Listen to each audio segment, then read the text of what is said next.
A habilidade de se manter concentrado por longos períodos em uma única tarefa é algo tão raro hoje em dia que o autor do livro Trabalho Focado considera essa habilidade o superpoder do século XXI. E como consequência, não é de se surpreender que as pessoas que possuem essa habilidade acabam tendo resultados muito melhores e mais rápidos que os outros. E isso em qualquer área, seja no trabalho, na faculdade, na saúde e etc.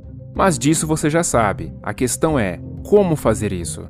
Afinal, se você já soubesse a resposta, não precisaria assistir esse vídeo e procrastinar suas tarefas como você talvez esteja fazendo agora. Mas não se preocupa, porque eu vou fazer seu tempo valer a pena. Então pega papel e caneta para não deixar escapar nada e bora começar. Nós temos dois tipos de foco, o foco disperso e o foco direcionado. O foco disperso é quando a nossa atenção está fragmentada em várias coisas ao mesmo tempo, como por exemplo, assistir TV enquanto responde e-mails no celular e conversa com as pessoas em volta. Um outro exemplo mais simples é estar fazendo uma única tarefa física, mas ficar ruminando um monte de pensamentos sobre outras coisas que não têm nada a ver com o que está sendo feito. E o problema disso é que o cérebro é na realidade incapaz de lidar com várias tarefas cognitivas ao mesmo tempo de uma forma decente. O que ele faz, na verdade, é trocar rapidamente o foco de uma tarefa para outra. E cada vez que acontece essa troca, ele precisa meio que recarregar as informações referentes ao contexto dessa tarefa para dentro da sua memória de trabalho. E quando você fica pulando de tarefa em tarefa o tempo todo, seu cérebro é obrigado a ficar recarregando as informações de cada contexto diferente, gerando assim um custo chamado custo da troca de contexto, que basicamente significa um gasto de energia mental que causa uma perda de eficiência na tarefa seguinte. Parte desse custo tem a ver com o resíduo da tarefa anterior que ainda continua ativo no seu cérebro, o que naturalmente afeta o desempenho da tarefa que fizer em seguida. Por exemplo, se você estiver estudando matemática e parar para responder um e-mail sobre um problema na empresa que você trabalha, quando você estiver escrevendo o e-mail, aqueles cálculos que você estava resolvendo continuarão tomando uma parte da sua atenção. E quando você voltar para o estudo, a sua cabeça ainda estará pensando naquele e-mail. É como se você estivesse tentando se concentrar na nova tarefa com um eco da tarefa anterior no fundo da sua mente. Mas o foco disperso não é ruim para tudo. Afinal, é muito útil podermos fazer tarefas menos exigentes, como lavar a louça enquanto ouvimos um podcast. Mas para tarefas realmente importantes e que exijam 100% de foco, isso atrapalha. Bom, do outro lado, temos o foco direcionado. Esse é o foco que você está buscando obter através desse vídeo, pois você já sabe o valor que ele tem. Esse foco tem a ver com a capacidade de se concentrar em uma única tarefa e ignorar todo o resto. É através dele que atingimos o estado de fluxo que nos permite mergulhar na atividade e perder completamente a noção do tempo. E é através dele que os grandes gênios da humanidade produziram suas maiores obras. Ou você acha que o Leonardo da Vinci desenharia o quadro Mona Lisa nos dias de hoje se estivesse pintando, assistindo TV e respondendo mensagens no WhatsApp ao mesmo tempo? A resposta é óbvia. Então, como você acha que vai conseguir pensar ou criar algo realmente valioso no meio de tanta distração? É impossível. Portanto, a solução e também o desafio que temos para promover o foco direcionado é eliminar todas as distrações que promovem o foco disperso, pois uma vez que você for interrompido, seu foco já não será mais o mesmo. Veja só esse exemplo. Vamos imaginar que você tenha 5 unidades de foco para serem usadas como você bem entender. Se você estiver estudando e direcionar essas 5 unidades somente para o estudo, isso significa que você atingiu o estado de fluxo e está dedicando 100% do seu foco nessa única tarefa. Agora, se você estiver estudando profundamente e de repente alguém entra na sua sala para falar sobre alguma outra coisa, quase toda a sua atenção será direcionada para essa pessoa. Mas quando você voltar para a tarefa, pelo menos uma unidade do seu foco continuará no assunto que foi conversado. E de acordo com um estudo da psicóloga e pesquisadora Gloria Mark, você poderá levar até 23 minutos para recuperar 100% do seu foco depois de ser interrompido.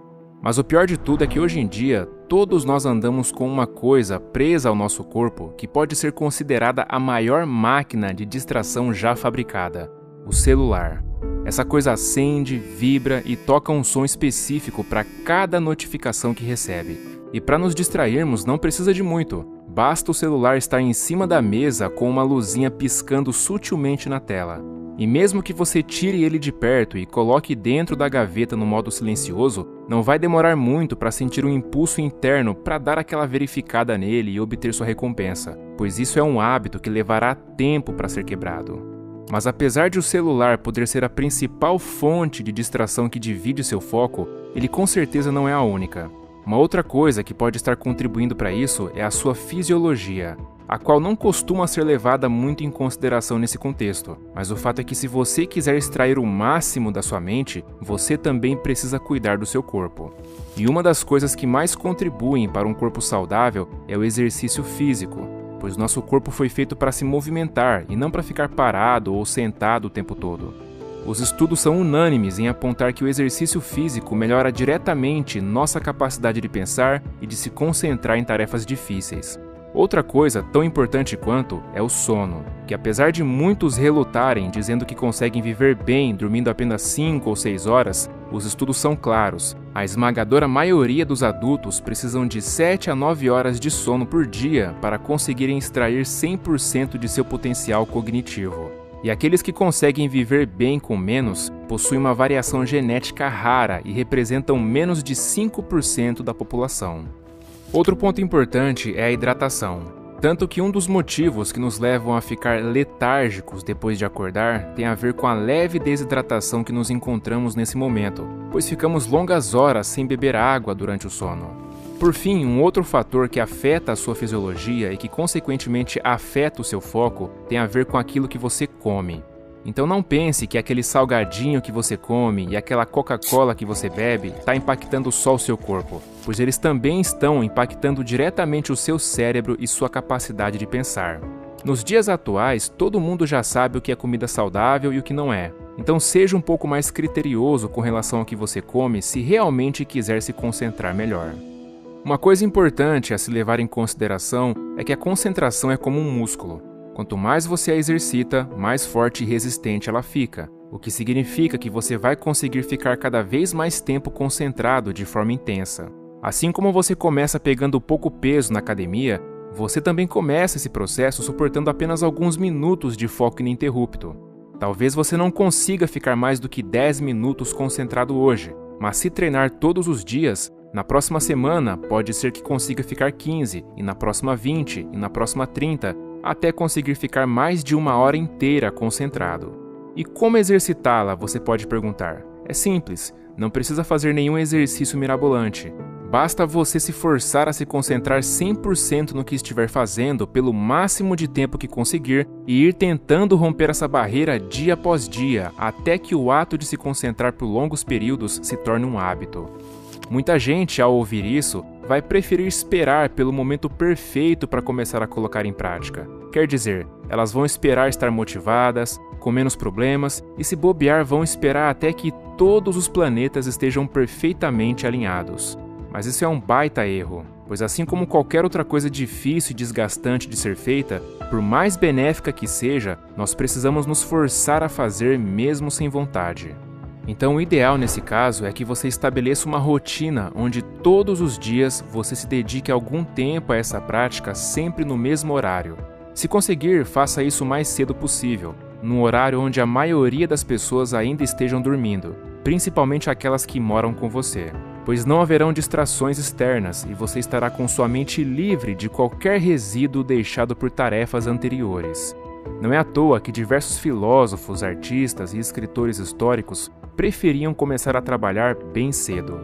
Mas talvez você não tenha a opção de colocar essa prática logo pela manhã. Então você terá que lidar com o fato de que à tarde o seu cérebro já terá processado muitas coisas e você terá mais dificuldade em se concentrar completamente em uma única coisa, principalmente se tiver passado o dia trocando várias vezes de tarefa. Pois além de ter vários resíduos de tarefas anteriores, o seu cérebro já estará cansado, o que não acontece na primeira hora do dia, pois nesse momento seu cérebro está com a área de trabalho completamente limpa e com a bateria carregada em 100%.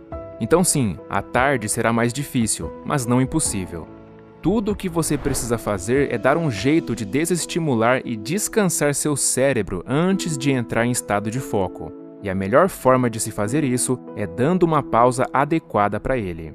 Isso porque é muito difícil se concentrar em alguma coisa por um longo período sem ficar cansado mentalmente. E não importa se esse cansaço veio do foco disperso ou direcionado, ambos vão te cansar. E é por isso que você precisa dar uma pausa para sua mente depois de um certo tempo. Mas por incrível que pareça, é aqui que a maioria das pessoas falha, pois elas usam essas pausas de forma errada.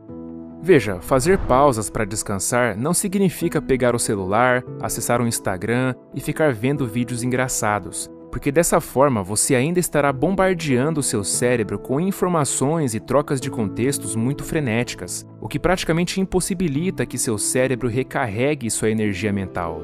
O que você deve fazer nesses momentos são atividades como caminhar, meditar ou até tirar um cochilo, pois seu cérebro precisa se desconectar do excesso de estímulo que você impôs durante o dia. E isso significa que você terá que fazer atividades que podem ser entediantes, mas tudo bem, você não vai morrer por ter ficado alguns minutos sem fazer nada muito divertido. Agora, fazer uma pausa como essa não só é útil para mudar do foco disperso para o foco direcionado, como também é útil para estender sua capacidade de se manter concentrado profundamente. Veja isso da seguinte forma: se você estivesse correndo uma maratona por 1 hora sem parar e quisesse tirar 10 minutos para descansar e depois voltar para mais 1 hora de corrida, qual opção você escolheria? A. Deitar no chão e não fazer absolutamente nada, ou B. Passar os 10 minutos alternando entre fazer flexões, agachamentos e pular corda. Claro que é a primeira opção, né? Porque não faz sentido se desgastar mais ainda com outras atividades físicas. Bom, nesse caso, correr é uma analogia para o foco. Então, depois que você tiver passado 1 hora focado em alguma coisa, não faz sentido lançar mais estímulos para o seu cérebro, como TV, rede social ou videogame, se o seu intuito for recarregar sua energia mental. Então procure fazer atividades melhores como aquelas que já citei anteriormente. Por último, a melhor técnica que você pode utilizar para conciliar foco intenso com descanso mental é a técnica Pomodoro. Caso você ainda não a conheça, ela funciona basicamente assim. Você configura um alarme para tocar em 25 minutos e se concentra totalmente na tarefa que precisa fazer. E quando der os 25 minutos, você faz uma pausa de 5 minutos e repete o processo. Depois que completar 4 blocos de 25 minutos, você faz uma pausa maior de 30 minutos e segue assim até terminar o expediente. Seguindo esses passos, será praticamente impossível você não se tornar uma pessoa extremamente focada e que produz resultados muito acima da média. Bom, e para contribuir mais ainda com o seu desenvolvimento pessoal, eu quero te indicar a leitura de um e-book gratuito com 15 ideias para você ler mais e melhor e levar sua leitura para um próximo nível. Afinal, eu acredito que a leitura, principalmente de livros, tem o poder de mudar as pessoas e o mundo para melhor. É o primeiro link na descrição. Um forte abraço e até a próxima.